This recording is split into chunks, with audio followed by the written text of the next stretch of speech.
Assalamualaikum students, welcome to all of you on my YouTube channel Effective English. Students, last time हमने जो lecture पढ़ा था उसमें मैंने आपसे डिस्कस किया था choose the correct form of verb का, वो पार्ट 1 था और ये उसका पार्ट 2 है। ये कंटिन्यूटी है उस लेक्चर की। उसके अंदर मैंने आपसे 4 रूल डिस्कस किए थे और उसमें मैंने बताया था कि अगर सब्जेक्ट क्या हो, यानी कि अगर सब्जेक्ट ही हो तो उसके साथ क्या लगना है। अगर सब्जेक्ट को एज वेल एज लगाकर कंबाइन किया जाए तो फिर उसमें जो हेल्पिंग वर्ब है, जो वर्ब है, वो किस तरीके से पिक होगा। तो ये जो पार्ट 2 है ये उसी लेक्चर की कंटिन्यूटी है और इसमें हम रूल 5, रूल 6, रूल 7, रूल 8 और रूल 9 डिस्कस करेंगे।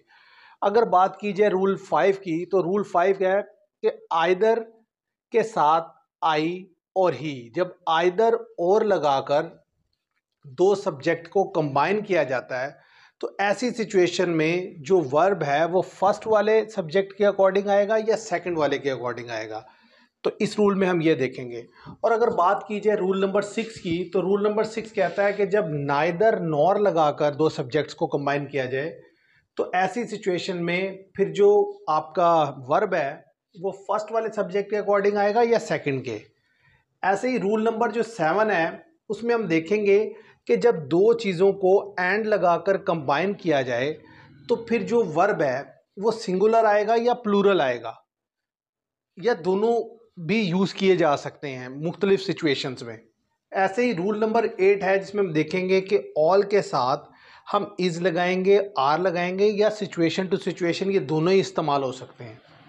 ऐसे ही रूल नंबर 9 है दे डैश इंटेलिजेंट, और मैंने यहाँ लिखा है बी एक वर्ब है और इसकी अपनी फॉर्म्स होती हैं। तो यहाँ पर दे के साथ इस बी की कौन सी फॉर्म लगेगी, इस यानी कि फिल इन द ब्लैंक में। तो इस लेक्चर में हम इन सब रूल्स को 1 बाय 1 डिस्कस करेंगे और इससे रिलेटेड एग्जांपल्स मैं आपके सामने लिखूंगा और फिर मैं आपको उन एग्जांपल्स में यूज़ करके बताऊंगा कि इनके साथ कौन सा वर्ब आपने यूज़ करना है। स्टूडेंट्स, अब हम देख लेते हैं इनसे रिलेटेड एग्जांपल्स और इन एग्जांपल्स में मैं आपको बताऊंगा कि किस तरीके से आपने जो है वर्ब को यूज़ करना है इन अगर सब्जेक्ट इस तरीके से आएंगे।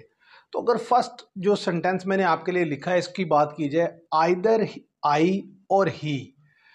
स्टूडेंट्स, जब भी आप दो सब्जेक्ट को आइदर और लगाकर कंबाइन करेंगे तो ऐसी सिचुएशन में जो वर्ब है वो हमेशा सेकंड वाले सब्जेक्ट के अकॉर्डिंग आएगा। मैं दोबारा रिपीट करता हूँ, जब भी आप किसी दो सब्जेक्ट्स को आइदर और लगाकर कंबाइन करेंगे तो ऐसी सिचुएशन में जो वर्ब है आपका वो सेकंड वाले सब्जेक्ट के अकॉर्डिंग आएगा। अब सेकंड सब्जेक्ट यहाँ पर ही है, आइदर आई और ही, तो ही के साथ क्या आएगा, इज। तो यहाँ पर हम लिखेंगे इज, आइदर आई और ही इज कमिंग।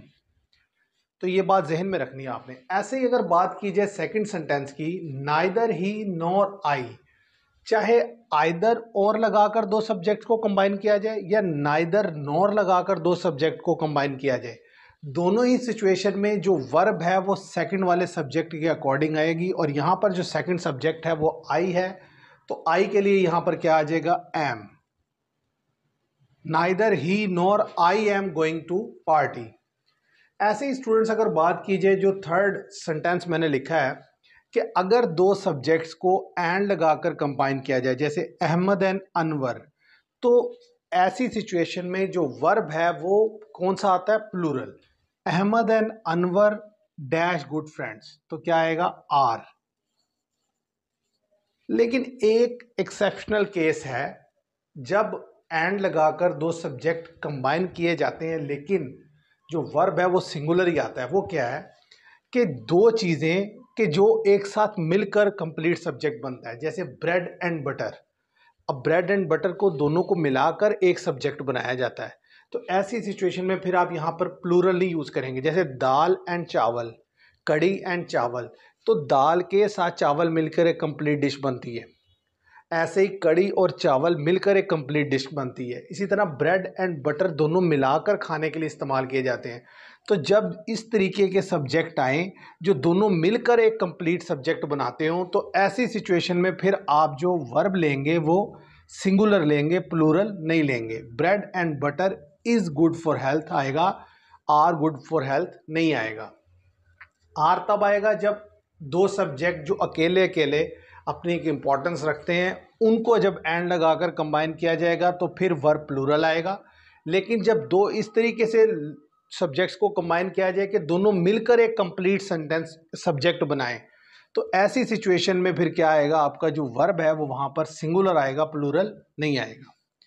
ऐसी बात की जाए अगर इस सेंटेंस की, ऑल डैश वेल, तो स्टूडेंट इसमें इज आएगा। क्यों इज आएगा? उसकी रीज़न ये है कि जब हम किसी से पूछते हैं कि सब ठीक है, यानी कि उसमें हम पूछ रहे हैं कि आपके घर में जो रहने वाले लोग हैं, इसके अलावा जो उनसे जुड़ी यानी उनकी जो जॉब चल रही है या जो भी उन्हें मसले मसाइल हैं, जो भी उनके मैटर्स हैं, उन सब को जब हम ऑन दी होल बात कर रहे होते हैं तो हम पूछते हैं कि सब ठीक है। तो ऐसी सिचुएशन में वहाँ पर हम लोगों की या ज़्यादा चीज़ों की बात नहीं कर रहे होते हैं, ओवरऑल सारी सिचुएशन की बात कर रहे होते हैं। तो ऐसी सिचुएशन में जब ऑल आता है तो उसके लिए इज़ आता है, आर नहीं आता। तो यहाँ पर क्या आएगा, ऑल इज़ वेल। जैसे कि एक मूवी में भी ये डायलॉग यूज़ किया गया था, ऑल इज़ वेल, सब ठीक है। All dash going to Karachi. अब ये जो सेंटेंस है, इसकी सेंटेंस की सेंस ये है कि सब लोग कराची जा रहे हैं, तो वो ज़्यादा लोग हैं, वो कराची जा रहे हैं। तो इसमें क्या आएगा, इज आएगा, एम आएगा, आर आएगा। ज़ाहिर ऑल ऑल यहाँ पर प्लूरल की तरह ट्रीट हो रहा है, तो यहाँ पर क्या आएगा, all are going to Karachi. इसको आप इस तरह भी ज़हन में रखें, सब ठीक है, लास्ट में क्या आया है, तो इज। सब कराची जा रहे हैं, ज़्यादा प्लूरल, तो आर आया। ऐसे ही अगर बात की जाए, जो ये मैंने दो एग्जांपल्स आपके लिए लिखी हैं, दे डैश इंटेलिजेंट। स्टूडेंट्स अक्सर ऐसा होता है कि आपको ब्रैकेट में बी लिखकर दे दिया जाता है और कहा जाता है कि आप बी की फॉर्म पिक करके यहाँ पर लगाएं। तो स्टूडेंट कंफ्यूज हो जाते हैं कि ये बी है क्या। तो मैं आज आपको बता देता हूँ कि ये बी क्या है एक्चुअली। जो बी है स्टूडेंट, ये भी बाकी वर्ब्स की तरह एक वर्ब है, लेकिन क्या है कि इसकी बेस फॉर्म और इसकी जो फर्स्ट फॉर्म है वो आपस में डिफरेंट है। यानी कि इसकी जो प्रेजेंट फॉर्म है बी की, अगर गो के हिसाब से देखा जाए तो गो की जो फर्स्ट फॉर्म होती है, प्रेजेंट फॉर्म होती है, वो भी गो ही होती है। लेकिन बी की जो प्रेजेंट फॉर्म है, जो बी की प्रेजेंट फॉर्म है वो क्या है, इज, एम, आर। अब गो की पास्ट फॉर्म क्या होती है, वेंट, और उसकी पास्ट पार्टिसिपल फॉर्म क्या होती है, गोन। बी की present form is, am, are होती है, पास्ट फॉर्म होती है वाज, वर, और पास्ट पार्टिसिपल जो फॉर्म होती है वो इसकी होती है बीन, और आईएनजी फॉर्म जो बी की होती है वो क्या होती है, बीइंग, और यहाँ पर जो आईएनजी फॉर्म होती है गो की वो क्या होती है, गोइंग। तो स्टूडेंट जब भी आप किसी सेंटेंस में बी को लगा हुआ देखें और वो कहे कि इसमें से फॉर्म पिक करनी है, तो फिर आपने देखना है कि अगर तो बात प्रेजेंट की हो रही है तो फिर उसकी जो फर्स्ट फॉर्म है इज, एम या आर, इसमें से पिक करें। अगर बात पास्ट की हो रही है तो फिर वाज, वर पिक करें। और अगर सिचुएशन ऐसी है कि उसमें बीन लग कर के आना है या बीइंग लग कर के आना है, वो मैं आगे चलकर आपको बताऊंगा कि बीन कहाँ पर यूज़ किया जाता है और बीइंग कहाँ पर यूज़ किया जाता है। तो वो सिचुएशन हो रहा है, दे डैश इंटेलिजेंट। अब दे आ गया, उसके बाद डैश आ गया, इंटेलिजेंट। इस सिचुएशन में हम ये कह नहीं सकते ये प्रेजेंट है या पास्ट है, जनरल स्टेटमेंट है, तो इसे प्रेजेंट की तरह ट्रीट किया जाएगा। तो दे डैश इंटेलिजेंट, और यहाँ पर क्या आया, बी। तो बी की जो प्रेजेंट फॉर्म है वो है इज, एम और आर। अब दे के साथ इज नहीं लगता, एम नहीं लगता, क्या लगता है, आर। तो हम यहाँ लगाएंगे दे आर इंटेलिजेंट। ऐसे ही अगर इस सेंटेंस को देखें, ही डैश इनोसेंट। अब यहाँ भी बी लिखा है, तो अब ये भी जनरल स्टेटमेंट है, प्रेजेंट में यूज़ किया जाएगा इसको। अब बी की कौन सी फॉर्म यूज़ होगी, प्रेजेंट फॉर्म, और प्रेजेंट में क्या है, इज यूज़ हो सकता है, एम यूज़ हो सकता है, आर। लेकिन यहाँ पर ही लग करके आया तो क्या यूज़ होगा, इज। He is innocent. तो स्टूडेंट्स इस तरीके से आपके सामने मैंने ये रूल रखे कि जब आइदर और के साथ दो सब्जेक्ट्स को कंबाइन किया जाता है तो वर्ब हमेशा सेकंड वाले सब्जेक्ट के अकॉर्डिंग आएगा। ऐसे ही नाइदर नॉर के साथ जब दो सब्जेक्ट कंबाइन किए जाते हैं तब भी जो आपका वर्ब है वो सेकंड के अकॉर्डिंग आएगा सब्जेक्ट के। जब दो सब्जेक्ट्स को आपस में एंड लगाकर मिलाया जाए, जैसे अहमद एंड अनवर, तो फिर तो ये प्लूरल ट्रीट होंगे। लेकिन जब दो ऐसे सब्जेक्ट जिनको आपस में मिलाकर है वो असल में एक रियल सब्जेक्ट बनता है, तो ऐसी सिचुएशन में वहाँ पर वो सिंगुलर ट्रीट होगा। जैसे मैंने ब्रेड एंड बटर की एग्जांपल दी, दाल चावल की एग्जांपल दी, कढ़ी चावल की एग्जांपल दी, तो ऐसी सिचुएशन में वहाँ पर ये सिंगुलर ट्रीट होगा। फिर मैंने आपको बताया कि ऑल के साथ इज़ कब लगता है और आर कब लगता है। अगर बात हो रही हो लोगों की तो आर लगेगा, लेकिन जब सारी ऑन द होल सिचुएशन की बात हो रही हो तो फिर वहाँ पर क्या यूज़ होगा, इज़ यूज़ होगा।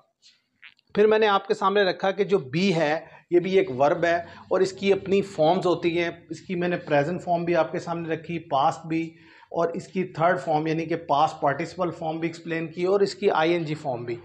तो स्टूडेंट्स, ये था मेरा आज का लेक्चर। मैं उम्मीद करता हूँ आपको ये लेक्चर पसंद आया होगा। अगर आपको मेरा ये लेक्चर पसंद आया तो मेरी वीडियो को लाइक कीजिएगा, शेयर कीजिएगा और चैनल को सब्सक्राइब कीजिएगा। Thank you very much.